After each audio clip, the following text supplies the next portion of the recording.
세상에 떠도는 기묘한 괴담들. 첫 번째 이야기, 소개팅의 여자와 스토커에 관한 실제로 겪었던 실화괴담.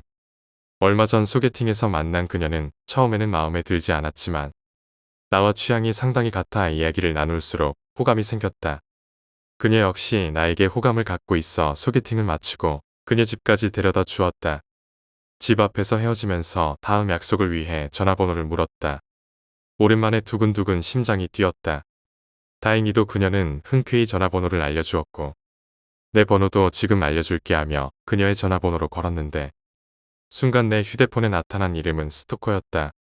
6개월 전 매일 밤마다 휴대폰으로 전화가 걸려왔었다.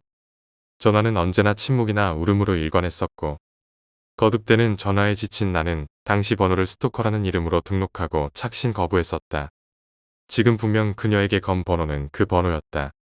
등골이 오싹해졌다. 혹시나 하는 생각도 들었지만 마음에 걸려 더 이상 그녀에게 연락하지 않았다. 두 번째 이야기, 놀이터의 여자아이. 내가 대학생일 때의 일이다. 학교에서 돌아가는 길에 담배를 사려고 가판대에 다가가 발을 멈췄다. 7살 정도 되어 보이는 여자아이가 곁에 다가왔다. 안녕하세요. 나는 이상한 아이라고 생각했지만 일단 안녕이라고 대답해줬다. 뭐 하는 거예요? 뭐긴 담배를 사려고 하잖아. 묘한 질문을 해오는 그 아이에게 나는 무심결에 쌀쌀맞게 대답했다. 내가 지갑을 꺼내 담배를 살 때까지 그 여자아이는 좋은 날씨네요. 라고 계속해서 말을 걸어왔다. 나는 별 신경 쓰지 않고 적당히 대답하고 있었다. 그런데 내가 그곳을 떠나려고 하자 그 아이는 어머니가 부르고 계세요. 같이 가주세요. 라고 말하면서 나의 손을 잡아당겼다. 나는 그때 무언가 이상하다는 것을 느꼈다. 나에게 볼 일이 있다고. 나는 어떻게든 피해서 돌아가려고 했지만 여자아이는 부르고 계세요라고 계속 말하며 나를 데려가려고 했다. 결국 나는 그 집념에 지쳐서 여자아이의 뒤를 따라갔다. 어쩌면 정말로 곤란한 일이 있는 것인지도 모르겠다는 생각이 들었기 때문이다. 5분쯤 따라가니 조금 큰 놀이터에 도착했다. 그네와 정글짐, 등나무가 기둥을 휘감고 있는 벤치가 보였다. 황혼이 가까운 탓인지 놀이터에는 아무도 없었다. 여자아이는 벤치 쪽으로 나를 데리고 갔다. 그 공원의 벤치는 천장과 양옆에 등나무가 잔뜩 휘감겨 있었다. 여자아이는 엄마, 데리고 왔어요. 라고 등나무 안쪽 벤치를 향해 말했다. 내가 서 있는 곳에서는 등나무에 가려 안쪽에 벤치가 보이지 않았다. 안에 누가 있는지 보고 싶었지만 내 손을 꽉 쥐고 있는 여자아이의 손을 뿌리치기 미안해서 그냥 서 있었다. 죄송합니다, 저희 딸이. 하고 벤치 쪽에서 목소리가 들려왔다. 유별날 것 없는 보통 여자 목소리였다. 그렇지만 그 목소리를 들은 순간 내 온몸에는 소름이 끼치며 위험하다라는 생각이 들었다. 한시라도 바삐 그곳에서 도망치고 싶어졌다. 그때 아이가 나 놀고 올게 라고 갑자기 말하고 벤치 반대쪽에 있는 정글짐으로 달려갔다. 나는 퍼뜩 제정신이 들었다. 죄송합니다, 저희 딸이. 또 그 목소리가 들려왔다. 별다를 것이 없는 목소리는 이번에는 소름도 끼치지 않았다. 기분 탓이었나? 나는 마음을 단단히 먹고 등나무 안쪽 벤치가 보이는 곳으로 뛰쳐 들어갔다. 뛰어들면서 벤치 쪽을 돌아봤다. 거기에는 조금 놀란 표정을 짓고 있는 여자가 앉아 있었다. 어깨 정도 오는 머리카락에 30살이 약간 넘어 보이는 여자다. 죄송합니다, 저희 딸이. 그녀는 조금 망설이면서 다시 이렇게 말했다. 뭐야, 평범한 사람이잖아. 그렇게 생각하고 나니 갑자기 부끄러워져서 나는 아니요, 아닙니다. 괜찮아요. 라고 머리를 긁으며 대답했다. 그리고 나는 그 여자아이의 어머니와 가볍게 잡담을 나눴다. 날씨가 어떻다든지 요즘 학교는 어떻다든지 별다를 것 없는 이야기였다. 여자아이의 어머니는 말수가 적은 편이었지만 다른 이유 다를 것 없이 평범하게 이야기하고 있었다. 여자아이는 벤치의 바로 옆 내 등 뒤에 있는 정글짐에서 놀고 있었다. 슬슬해도 저물고 있었다. 공원은 오렌지색에 물들었다. 그때 나는 문득 원래의 목적을 떠올렸다. 왜 내가 여기에 오게 된 것인지를 말이다. 그런데 어째서 저를 부르신 건가요? 그 순간이었다. 치에라고 대단히 큰 목소리로 여자아이의 어머니가 외쳤다. 아마 그 여자아이의 이름 같았다. 나는 황급히 등 뒤에 정글짐을 되돌아봤다. 그러자 눈앞에서 무엇인가가 떨어지고 둔탁한 충격음과 무엇인가 부서지는 소리가 발밑에서 났다. 천천히 발밑으로 시선을 돌리자 그 여자아이. 치에라고 하는 여자아이가 기묘하게 몸을 비틀고 쓰러져 있었다. 몸은 엎드려 있는데 얼굴은 하늘을 향하고 있다. 크게 뜬 눈은 움직이지 않았다. 오렌지색의 지면에 붉은 피가 천천히 퍼져나가는 것을 나는 아연실색하고 지켜보고 있었다. 경찰, 앰뷸런스, 전화. 여러 단어가 머릿속을 어지럽게 날아다녔지만 정작 몸은 움직일 수 없었다. 그때 여자아이가 움찔하고 움직이며 무슨 말을 중얼댔다. 아직 살아있다.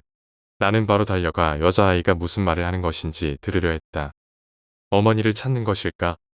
나는 벤치를 돌아봤다. 그러나 아이 어머니의 모습은 그곳에 없었다. 처음에 비명을 지른 후에 어머니는 이쪽으로 달려오지도 않았다. 도움을 구하러 간 것일까? 다시 여자아이가 중얼거렸다. 나는 그쪽을 향했다. 괜찮아. 어머니가 도와줄 사람을 찾으러 갔어. 라고 말하며 여자아이를 달래줬던 기억이 난다. 그러나 헛된 위로일 뿐이었다. 그저 눈으로 보기만 해도 아이의 목은 이미 꺾여 있었다. 나는 지금 이곳에 없는 그녀의 어머니에게 분노를 느꼈다. 엄마가 부르고 있어. 여자아이는 아직 중얼거리고 있다. 어머니가 부르고 있다고. 나는 문득 위로 시선을 돌려 정글짐을 우러러보았다. 거기에는 여자아이의 어머니가 매달려 있었다. 탁한 눈, 잔뜩 뺨을 내민 혀, 자세하게 이야기하고 싶지 않다. 그저 그것은 이미 죽은 사람의 얼굴이었다. 그리고 어머니의 비뚤어진 턱이 꾸물거리며 움직였다. 죄송합니다, 우리 딸이. 그 다음 일은 기억이 나지 않는다. 나는 아마 그때 기절했던 것 같다. 정신을 차렸을 때는 한밤중에 놀이터에서 쓰러져 있었다. 그 정글짐은 얼마 지나지 않아 허물어졌다. 세 번째 이야기, 편의점 알바. 여느 때처럼 학원을 마치고 돌아오는 길에 편의점에 들렀다. 밖에 나가려고 하는 순간 갑자기 아르바이트생이 와서 이렇게 말했다. 죄송합니다. 거스름돈 깜빡했습니다. 나는 깜짝 놀랐는데 거스름돈을 받지 않은 게 아니라 사실 사려고 했던 게 없어서 아무것도 사지 않고 나왔기 때문이다. 혹시 착각한 게 아니냐고 설명하려고 하자 아르바이트생은 강제로 편의점 내 사무실로 데려갔다. 이윽고 아르바이트생은 사정을 설명했다. 사무실에서 CCTV를 보는데 내가 매장을 돌아다닐 때 뒤에서 여자 유령이 손짓하는 게 보였다고 한다. 여자는 계속 손짓을 하며 내 뒤로 접근했고 매장을 나가려고 할 때 나를 붙잡으려고 했던 모양이다. 뭔가 큰일이라고 생각되어 아르바이트생은 나를 불렀던 것이다. 쉽게 믿을 수 없는 이야기라서 내내 거리며 적당히 넘겼지만 아르바이트생에게 이야기 듣는 동안 사무실 모니터에 누군가를 원망하며 CCTV를 바라보는 여자 얼굴이 보인 건 절대 말할 수 없었다. 네 번째 이야기, 홍콩의 중원절. 몇 년 전에 홍콩에 놀러가서 겪은 일이다. 홍콩에는 중원절이라는 날이 있다. 사람들이 말하길 그 날은 음기가 강해서 귀신이 거리를 돌아다닌다고 한다. 홍콩 사람들은 거리에 돌아다니는 귀신들을 위해서 향을 피우거나 제사 음식을 장만하고 지전이라고 불리는 종이돈을 태우면서 귀신들을 달랜다고 한다. 그래서 밤거리로 유명한 홍콩도 그날만큼은 다들 일찍 집으로 들어간다. 그날 저와 친구는 밤 10시 반쯤에 친구의 차를 타고 호텔로 돌아오는 중이었다. 미드 레벨이라는 곳을 지나고 있는데 공중화장실 앞에서 어떤 여자가 배를 움켜잡고 택시를 잡으려고 하고 있었다. 차도 없는 거리에서 그냥 지나치기 어려워 차를 세우고 그녀를 태웠다. 그녀의 배는 만삭인 것처럼 불러 있었고 심한 통증을 느끼고 있었다. 저희는 근처 병원으로 차를 돌렸다.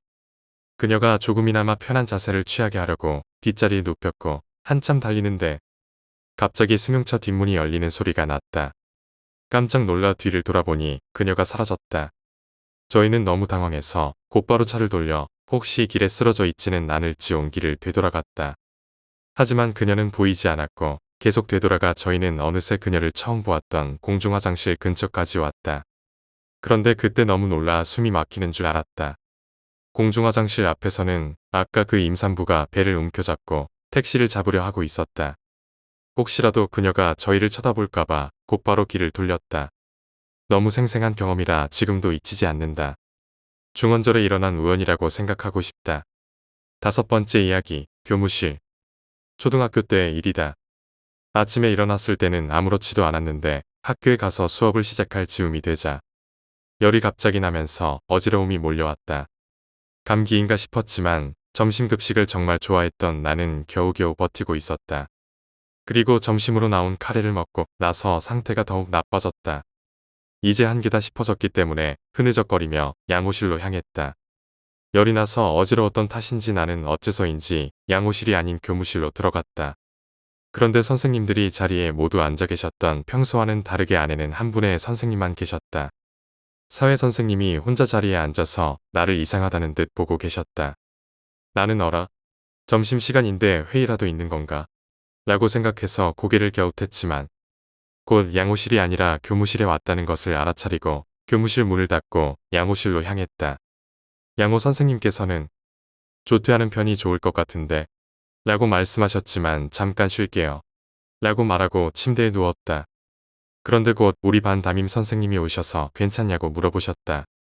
어떻게 선생님이 제가 양호실에 있는 걸 알고 계신 건가요? 라고 엉겁결에 말했는데 선생님의 대답이 의외였다. 너 금방 전에 교무실에 왔다가 비틀비틀 하면서 나갔잖니. 무슨 뜻인지 알 수가 없었다. 그렇지만 선생님의 말을 듣고 나서 비로소 이상한 점이 생겨나기 시작했다. 내게는 사회 선생님 한 분만 계신 것으로 보였던 교무실에 실제로는 선생님들도 모두 계셨고 내 모습도 모두 보셨다는 것이었다. 그때는 단지 이상하다는 생각을 하고 넘어갔다. 그런데 3일 뒤 사회 선생님이 돌아가셨다. 자살로 집에서 목을 매서 죽었다고 한다. 그때는 정말로 놀랐다. 나중에 알게 된 사실이지만 자살 일주일 전부터 무단 결근을 하고 계셔서 3일 전 내가 교무실에서 봤을 때도 사실은 학교에 나오지도 않았다고 한다. 도대체 그때 내가 봤던 것은 무엇이었을까? 6번째 이야기, 수련회. 고등학교 때 교회 수련회 때 산속 기도원을 갔다. 당시에 다니던 교회가 통성기도 같은 걸 하고 밤새면서 기도하는 그런 보수적인 교회였다.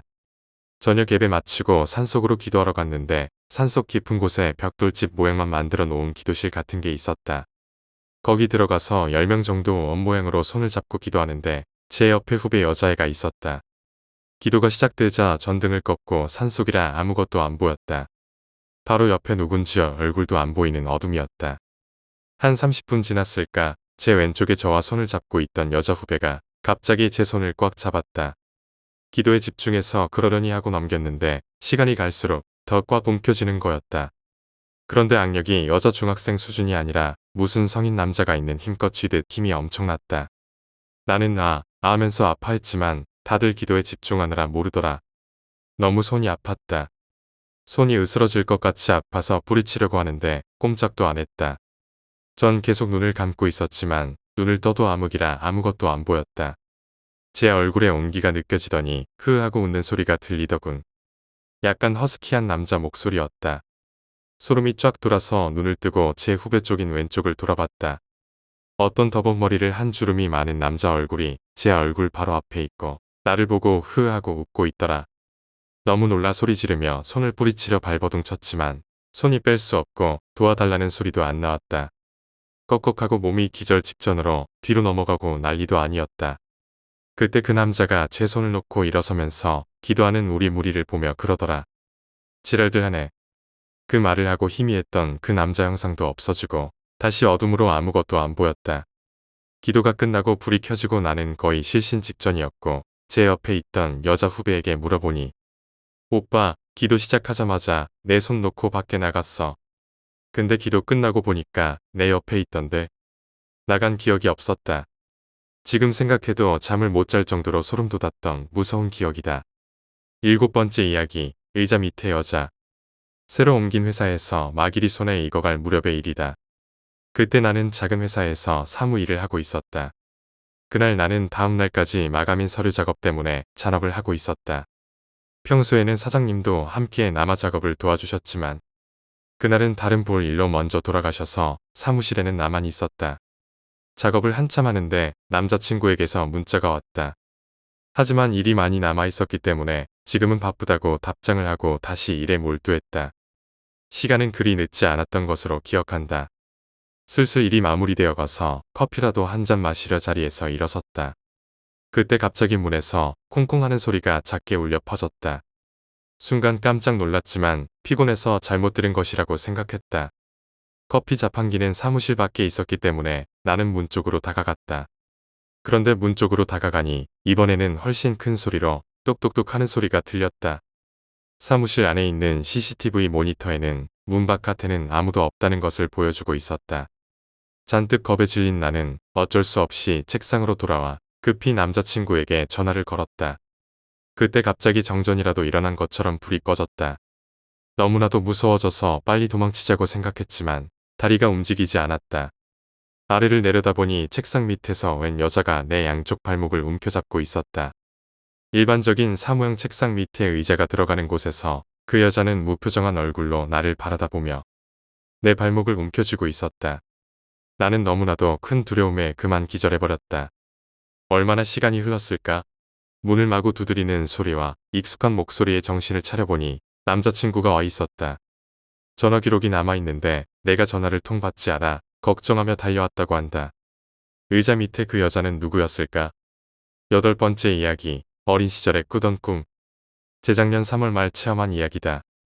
어렸을 때부터 나는 낮잠이 들 때쯤 비슷한 꿈을 자주 꾸었다. 먼저 흰색과 회색의 파도 무늬가 보인다. 그리고 나서 목소리가 들려온다. 일어나고 나서는 잊어버리지만 꿀 때마다 매번 또 그 꿈이야라고 생각하고 있었다. 사실 나는 재작년 3월 유산했다. 그 당시에 나는 자궁수술 때문에 마취를 하게 되었다. 마취를 하고 정신이 가물가물해질 무렵 나의 눈앞에 흰색과 회색의 파도 무늬가 보였다. 그리고 곁에 있던 간호사 2사람이 그동안 내가 꿨던 꿈에서 나왔던 것과 똑같은 대화를 시작했다. 나는 마취로 인해 점점 정신이 흐릿해지면서도 지금까지 꿨던 꿈은 이걸 예보했던 걸까? 라고 생각했다. 그리고 어떤 남자의 목소리가 들려왔다. 다시 한번 해. 나는 어느새 들 것 같은 것에 태워졌다. 좌우에는 새하얀 커튼으로 칸막이가 되어서 그 가운데 누워 있었다. 그런데 갑자기 커튼을 뚫고 양쪽에서 수많은 팔이 나타나 들 것을 앞으로 밀어대기 시작했다. 위험하다. 이것은 무엇인지는 몰라도 대단히 위험하다. 그렇게 생각한 나는 필사적으로 양편에서 뻗어나온 팔을 뜯어냈지만 그 팔의 수는 점점 늘어만 갔다. 점점 나는 어둠 속으로 끌려 들어갔다. 이제 끝인가 싶었다. 그리고 그렇게 생각할 무렵 나는 어떤 간호사에게 뺨을 얻어맞고 정신을 차렸다. 겨우 눈을 뜨고 주변을 살폈다. 간호사의 말로는 갑자기 심장 박동이 내려가서 위험한 지경에 빠졌기 때문에 강제로 깨웠다고 했다. 그것은 단지 꿈이었을까? 만약 그대로 깨어나지 못했다면 나는 어떻게 되었을까? 그날 이후로 어린 시절부터 꾸던 그 꿈은 다시 꾸지 않게 되었다. 9번째 이야기, 애틀랜타. 범인이 검거되어 유죄 판결을 받고 종신형을 선고받은 지 20년이 지났지만 애틀랜타 아동살해 사건에 대한 의문은 여전히 남아있다. 사건의 발단은 1979년 7월로 거슬러 올라간다. 한 여인이 도로를 청소하다가 길거리에서 흑인 소년 2명의 사체를 발견하게 된다. 한 명은 머리에 22구경 권총을 맞았고 다른 한 명은 질식사였다.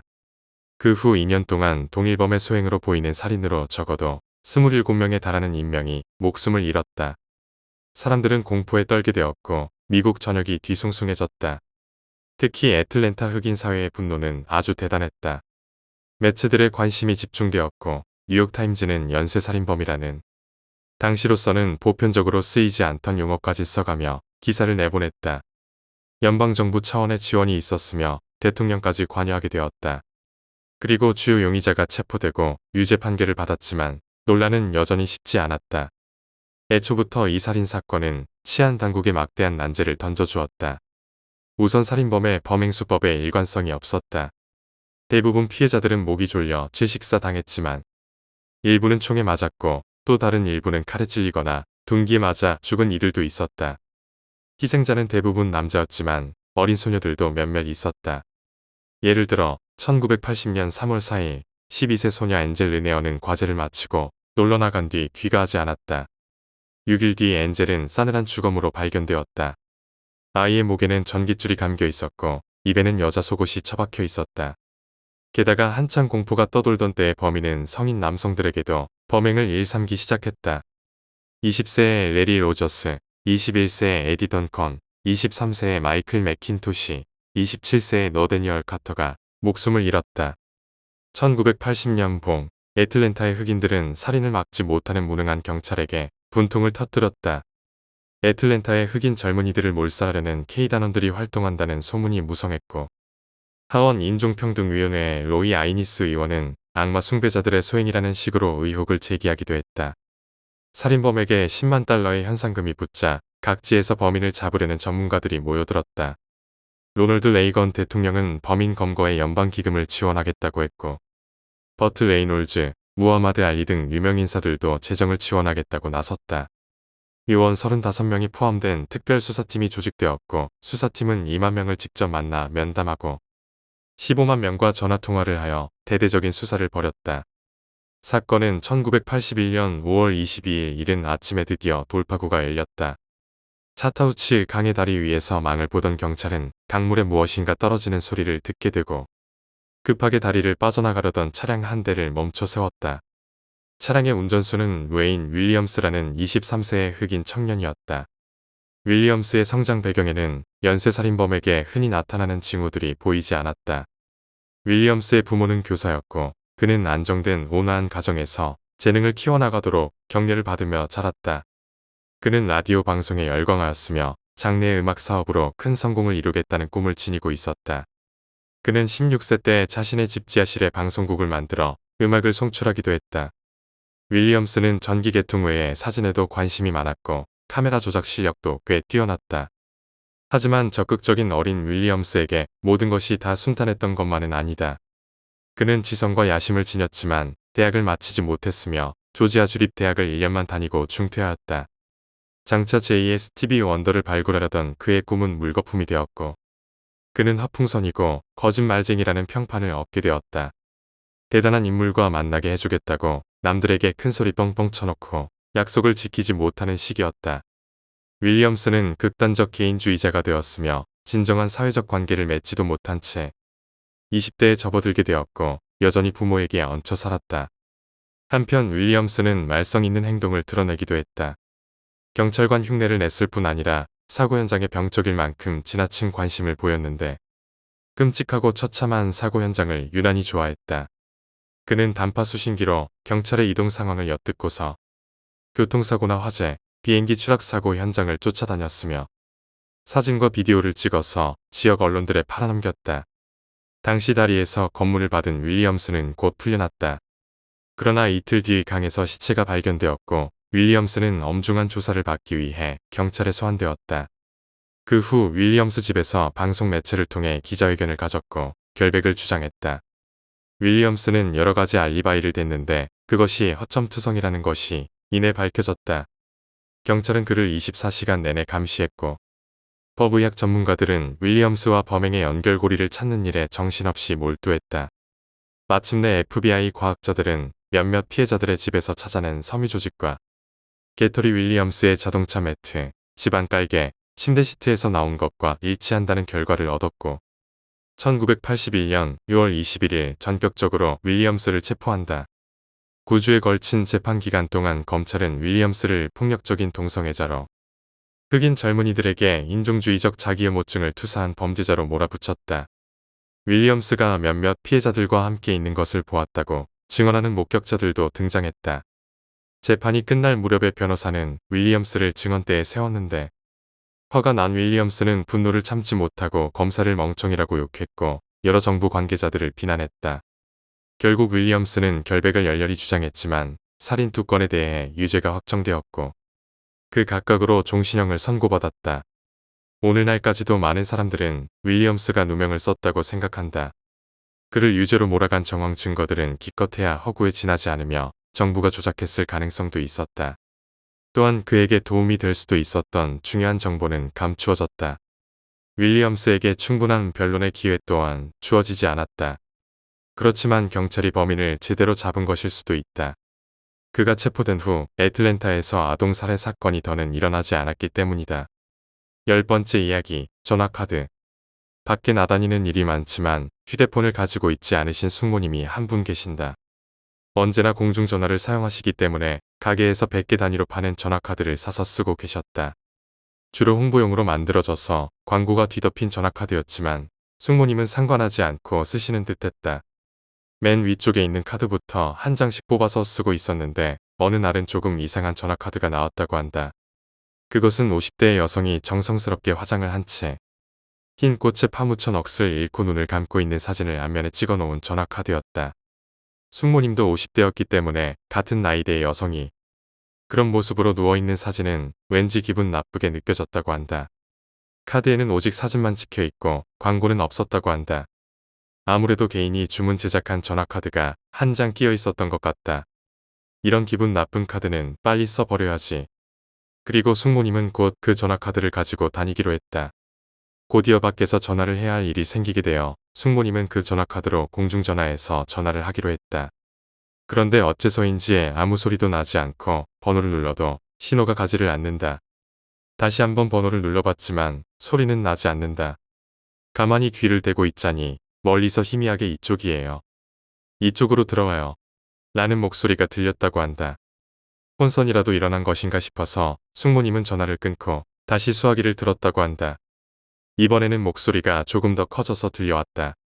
이번에는 당신 차례예요. 여보세요? 말을 걸어보았지만 그 이후에는 어떤 소리도 나지 않았다고 한다. 기분이 나빠진 숙모님은 전화를 끊었다. 집으로 돌아와 딸에게 이 전화카드 이상해 라고 보여줬더니 딸은 그 전화카드를 보고 소스라쳤다고 한다. 이런 카드 쓰지 마. 딸의 말을 듣고 그 전화카드를 자세히 보니 주변의 꽃은 모두 국화였고 여성의 코에는 솜이 채워져 있었다고 한다. 11번째 이야기, 목욕탕의 문. 내가 아직 4~5살 때의 이야기다. 당시 집에는 목욕탕이 없어서 자주 어머니와 공중목욕탕에 가곤 했다. 내가 어릴 때였기 때문에 어머니와 여탕에 함께 갔었다. 어느 날 몸을 씻고 난 뒤 심심해진 나는 목욕탕 안에서 헤엄치며 놀고 있었다. 그때까지는 알아차리지 못하고 있었지만 목욕탕의 옆에는 계단이 있고 문이 달려 있었다. 나는 문득 그 문이 마음에 걸려서 열심히 헤엄쳐 문 앞까지 갔다. 문고리 바로 앞에 큰 열쇠 구멍이 있었다. 두근거리며 안을 들여다보았다. 저편은 무언가에 덮여서 잘 보이지 않았다. 뭐야, 재미없네 하며 일단 얼굴을 들었다. 하지만 무슨 생각에서였는지 나는 다시 한번 열쇠 구멍을 들여다보았다. 어렴풋한 빛 사이 보일러와 비슷하게 보이는 기계가 보였다. 나는 몰두해서 안을 들여다보았다.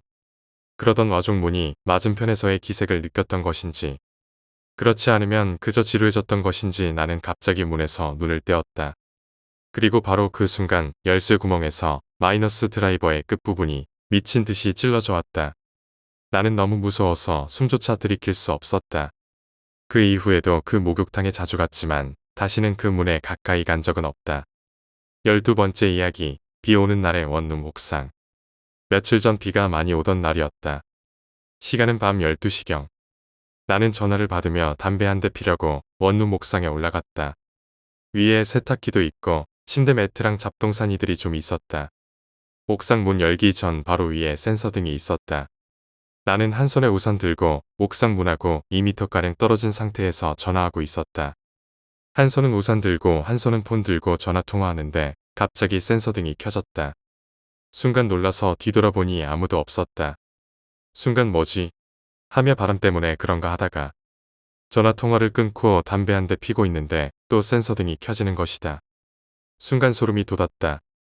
안 그래도 나시만 입고 옥상에 올라갔는데 순간 이건 고장이 아니란 생각이 들었다. 뒤를 한번 돌아봤다가 양옆을 보는데 오른쪽 빨래 거는 쪽에 흐물흐물거리는 게 보였다. 순간 시발, 뭐야 이거 하며 일단 센서등을 확인했다. 정확하게 가운데 센서등 밑에 움직이니 켜지더라. 순간 빠른 걸음으로 계단 밑으로 내려갔다. 내려오면서 센서등 켜지나 보고 있으니 안 켜졌다. 비도 오고 좀 아찔했었다. 밤 12시 넘은 시간이라 흐물거리는 것이 뭐였는지 지금도 궁금하다. 13번째 이야기, 화양동 계곡. 충청북도 속리산 근처에는 화양동이라는 유명한 계곡이 있다. 동생이 친구들과 화양동에 가서 겪은 일이다. 친구들과 물이 가슴까지 차오르는 곳에서 서로 다리를 잡으며 놀았다. 한참 놀다 보니 날이 어둑어둑해질 무렵이 되어 물에서 나오려는데 친구 녀석이 물속에서 다리를 또 잡더란다. 해가 지면서 슬슬 추웠기에 이제 나가야겠다는 생각에 있는 힘껏 물 밖으로 나가려고 했지만 오히려 친구의 손힘은 점점 세졌고 동생은 다시 물속으로 들어가게 되었다. 뒤를 돌아보니 친구가 악을 쓰며 동생을 당기고 있었는데 그 모습이 어찌나 무서운지 그 모습에 질려 필사적으로 물 밖으로 나가게 되었다. 온 힘을 다해 물 밖으로 나온 동생은 자신의 발목을 잡고 있던 손이 올라오는 걸 보고 경악했다. 자기 발목을 잡고 있던 건 친구가 아닌 시체. 그러니까 시체가 자기 발목을 꼭 잡고 있었던 것이다. 물론 친구들은 모두 나가서 집에 갈 준비하고 있었단다. 14번째 이야기, 중얼거림. 중학생일 때 외할아버지가 돌아가셨다. 뇌수술 후 신경후유증이 심했던 나머지 돌아가실 때는 대단히 고통스럽게 돌아가셨다고 한다. 그래서 장례식에 밤샘을 하게 되었다. 친척들은 1층에서 자고 있었지만 부모님과 나는 2층에 외할아버지가 쓰시던 방에서 자게 되었다. 밤중 삐그덕거리며 누군가가 계단을 올라오는 소리가 들렸다. 눈을 떠 어둠 속을 보고 있자니 문이 슥 하고 열리고 죽은 외할아버지가 방으로 들어왔다. 그리고 외할아버지는 이부자리 주변을 빙빙 돌아다녔다. 마지막에는 어머니 머리맡에서 중얼중얼 무엇인가를 되뇌인 후 또 계단을 삐그덕거리며 내려가는 것이다. 다음 날 부모님이 어젯밤 아버지가 오셨어요.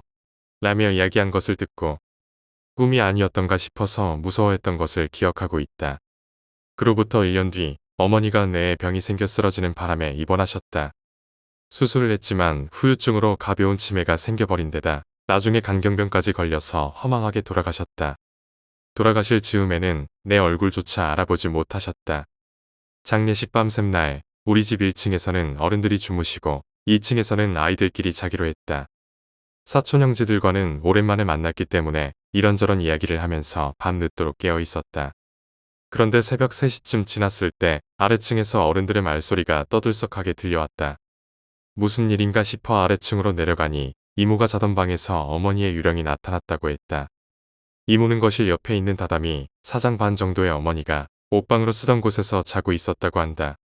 터벅터벅하는 소리에 눈을 떠보니 죽은 어머니가 방 안을 빙글빙글 돌면서 걷고 있었다고 한다. 이모는 무서워져서 이불 속에 머리까지 파묻었는데 어머니의 발소리가 딱 자신의 머리맡에서 멈췄다고 한다. 그리고 무엇인가를 중얼중얼 되뇌이고 떠나갔다고 한다. 나는 그것을 듣고 문득 외할아버지를 떠올렸다. 이모에게 몸에 아픈 곳은 없으세요? 건강진단은 받아보셨어요? 라고 물어봤지만 이모는 나의 말은 듣지 않고 흥분해서 친척들에게 어머니의 유령 이야기를 늘어놓고 있었다. 다만 내가 하는 말을 들었던 아버지에게 나중의 이유는 알 수 없지만 꾸중을 들었다. 그로부터 4년 뒤 이모는 돌아가셨다. 역시 뇌에 병이 생겼는데 수술 후에는 문제가 없었지만 퇴원한 뒤 우울증에 걸려 목을 매서 자살하셨다. 이모의 밤샘에는 사정이 있어서 참석하지 못하고 장례식에만 찾아갔지만 이모의 유령이 사촌 형제의 머리맡에 나타날 것인지 나타나지 않을 것인지를 놓고 여러 이야기가 오갔다. 죽은 집안 사람이 머리맡에 나타나는 것은 죽음의 징조일까? 지금도 아버지에게 이 이야기를 하면 어두운 표정을 지으시며 너는 아무것도 걱정하지 않아도 된다 라고만 말씀하신다. 외할아버지가 어머니의 머리맡에서 서서 무엇인가를 중얼대고 있던 그때 아버지는 그 이야기를 듣고 있었던 것일까? 아직도 나에게는 이 모든 것이 수수께끼이다.